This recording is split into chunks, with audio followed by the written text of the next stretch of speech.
ঈদের নামাজকে ঘিরে যখন মসজিদ চত্বরে ভিড় জমিয়েছেন মুসলিম সম্প্রদায়ের মানুষ, ঠিক সেই সময় মসজিদের সামনেই ফুচকার দোকান সাজিয়ে ব্যস্ত এক হিন্দু দম্পতি।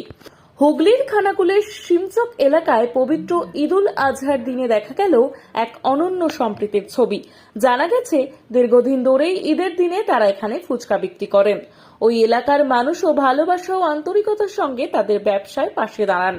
বর্তমানে বিভাজনের রাজনীতির মাঝেও ধর্ম, জাতি কিংবা রাজনৈতিক বিভেদের ঊর্ধ্বে উঠে বাংলার মাটিতে যে সম্প্রীতি ও সৌহার্দ্যের সংস্কৃতি আজও অটুট রয়েছে, তারই এক বাস্তব চিত্র ধরা পড়ল খানাকুলের শিমচকে। ঈদের আনন্দ ভাগ করে নিতে হিন্দু দম্পতির এই উপস্থিতি এবং মুসলিম সম্প্রদায়ের মানুষের আন্তরিক গ্রহণযোগ্যতা আবারও প্রমাণ করল বাংলার মাটিতে সম্প্রীতির বন্ধন এখনো অটুট রয়েছে।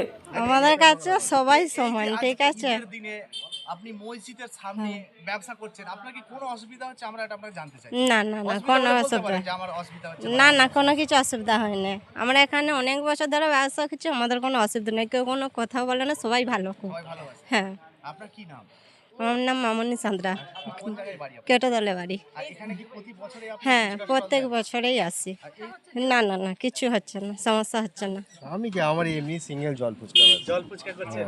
যে ব্যক্তি মানিয়ে নিয়ে চলতে পারে না তারই ভয়। আমি তো আজকে এখানে 16-17 বছর আসছি, ঠিক আছে।